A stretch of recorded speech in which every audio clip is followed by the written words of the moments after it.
Assalamualaikum warahmatullahi wabarakatuh. Hai teman-teman, perkenalkan nama saya Siska Nopitasari, NIM 8602569844. Nah teman-teman, pada video kali ini saya akan menyampaikan pembahasan dan kesimpulan umum pada modul 1 sampai 9. Modul 1, makhluk hidup. Modul ini membahas karakteristik makhluk hidup yang membedakannya dari benda mati, interaksi antar makhluk hidup, serta proses pertumbuhan, perkembangan, dan perkembangbiakan. Ciri-ciri makhluk hidup. Makhluk hidup memiliki serangkaian ciri-ciri yang esensial untuk mempertahankan kehidupan.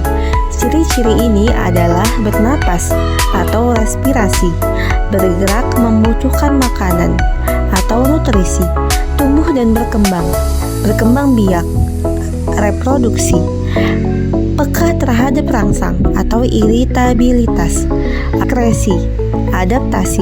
Kesimpulan umum, makhluk hidup memiliki ciri-ciri khas yang membedakannya dari benda mati, seperti kemampuan bernapas, bergerak, membutuhkan nutrisi, tumbuh dan berkembang biak, merespon rangsangan, melakukan ekskresi, dan beradaptasi. Interaksi antar makhluk hidup terjadi melalui simbiosis yang dapat berubah mutualisme, komensalisme, atau parasitisme. Pertumbuhan dan perkembangan adalah proses penting dalam siklus hidup, dan reproduksi memastikan kelangsungan spesies. Pemahaman tentang konsep-konsep ini penting untuk memahami kompleksitas kehidupan dan menjaga keseimbangan ekosistem. Modul yang kedua, makhluk hidup dan lingkungannya. Modul 2 membahas hubungan timbal balik antara makhluk hidup dan lingkungannya yang dikenal sebagai ekosistem. Pada modul ini dipelajari berbagai komponen biotik makhluk hidup dan komponen abiotik benda tak hidup, serta bagaimana kedua komponen tersebut saling berinteraksi dalam suatu ekosistem. Contohnya dapat dilihat pada ekosistem perairan. Modul yang ketiga, makanan. Pada modul ini dipelajari cara mengetahui kandungan gizi dalam makanan, seperti karbohidrat, lemak, dan protein. Karbohidrat dapat dikenali melalui uji iodium yang membuat sampel berubah menjadi biru atau ungu. Lemak dapat diketahui dengan mengoleskan sampel pada kertas, lalu melihat apakah muncul bekas minyak. Sedangkan protein diuji menggunakan reagen bioret atau ninhidrin yang akan menimbulkan warna ungu atau merah muda. Kesimpulan umum, pada modul ini menekankan pentingnya menguji dan memahami kandungan nutrisi dalam bahan makanan, seperti karbohidrat, lemak, dan protein. Pengetahuan ini memenuhi kebutuhan tubuh. Karbohidrat menyediakan energi instan, lemak berfungsi sebagai cadangan energi jangka panjang, dan protein berperan sebagai zat pembangun dan perbaikan jaringan tubuh. Oleh karena itu, penting untuk mengonsumsi makanan yang seimbang agar tubuh mendapatkan semua nutrisi yang dibutuhkan untuk beraktivitas dan tumbuh dengan baik. Modul yang keempat, mekanika. Modul 4 membahas konsep-konsep dasar mekanika melalui berbagai percobaan, meliputi gaya gesek, gaya listrik statis, gaya magnet, gaya Pegas, gaya gravitasi, serta kombinasi beberapa gaya. Kesimpulan umum, berbagai fenomena mekanika di sekitar kita seperti gesekan, tarikan, dan gerakan dapat dipahami dan dibuktikan melalui percobaan sederhana.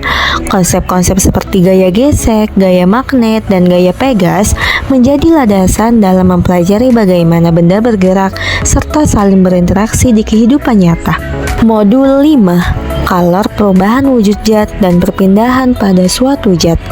Modul 5 tentang kalor berfokus pada dua aspek utama, perubahan wujud zat, seperti dari padat ke cair, dan perpindahan kalor, yaitu konveksi, konduksi, radiasi, pada suatu zat. Kesimpulan umum, kalor memiliki peran penting dalam fisika karena dapat mempengaruhi benda dengan dua cara, mengubah suhunya dan menyebabkan perubahan wujudnya. Perpindahan kalor terjadi melalui konduksi, konveksi, dan radiasi yang menunjukkan bagaimana energi panas dapat berpindah dari suatu tempat ke tempat lain. Modul 6. Gelombang.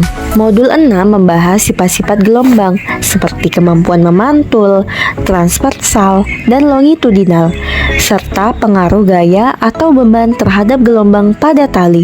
Percobaan biasanya menggunakan selingki dan bak air untuk mengamati gelombang dan pantulannya. Kesimpulan umum, gelombang adalah getaran yang merambat dan membawa energi tanpa memindahkan mediumnya secara permanen. Ada dua jenis gelombang utama, transversal atau getaran tegak lurus arah rambat, dan longitudinal, yaitu getaran searah dengan arah rambat. Gelombang dapat dipantulkan dan sifat pemantulannya, terutama fase, bergantung pada kondisi ujungnya, seperti terikat kuat atau bebas. Panjang gelombang pada tali dipengaruhi oleh beban yang diberikan, yang mengubah tegangan tali. Modul 7. Optik. Modul 7 membahas sifat cahaya, terutama pemantulan dan pembiasan, menggunakan cermin datar, cembung, cekung, serta lensa cembung dan cekung. Pemantulan menunjukkan bahwa bayangan pada cermin datar sama dengan benda pada cermin cembung lebih kecil, pada cermin cekung lebih besar. Tergantung posisi benda, pembiasan terjadi ketika cahaya melewati dua medium berbeda, seperti pada lensa. Kesimpulan umum, cahaya adalah bagian dari gelombang elektromagnetik yang memiliki sifat fisik seperti merambat lurus, memantul, dan membiaskan percobaan optik. Ini membuktikan bahwa sifat-sifat cahaya ini dapat diamati melalui pemantulan pada cermin datar, cembung, dan cekung, dan pembiasan pada lensa cembung, cekung. Sifat-sifat bayangan yang dihasilkan oleh setiap jenis alat optik juga bervariasi, tergantung pada jenis alat dan posisi benda. Pengetahuan ini menjadi dasar untuk memahami cara kerja alat-alat optik lainnya, seperti mata, kamera, dan mikroskop.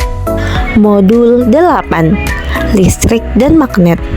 Membahas tentang prinsip-prinsip dasar kelistrikan seperti listrik statis dan konduktor isolator, serta prinsip dasar magnetisme dan hubungannya dengan listrik melalui induksi elektromagnetik. Modul yang ke-9. Bumi dan alam semesta. Modul 9 membahas mengenai pengamatan fenomena alam dan eksperimen ilmiah untuk memahami konsep-konsep bumi dan alam semesta seperti ekosistem, siklus air, atau pergerakan planet. Kesimpulannya, praktikum IPA bumi dan alam semesta sangat krusial karena memberikan pengalaman belajar langsung yang memperdalam pemahaman siswa tentang konsep-konsep kebumian dan alam semesta di luar teorikal di kelas. Melalui kegiatan ini, siswa tidak hanya memahami konsep secara pasif, tetapi juga secara aktif terlibat dalam proses ilmiah, mengembangkan keterampilan inquiry, serta menumbuhkan sikap ilmiah yang dibutuhkan untuk menjadi pembelajar mandiri dan kritis. Baiklah, sekian pembahasan yang bisa saya sampaikan. Semoga bermanfaat. Terima kasih. Wassalamualaikum warahmatullahi wabarakatuh.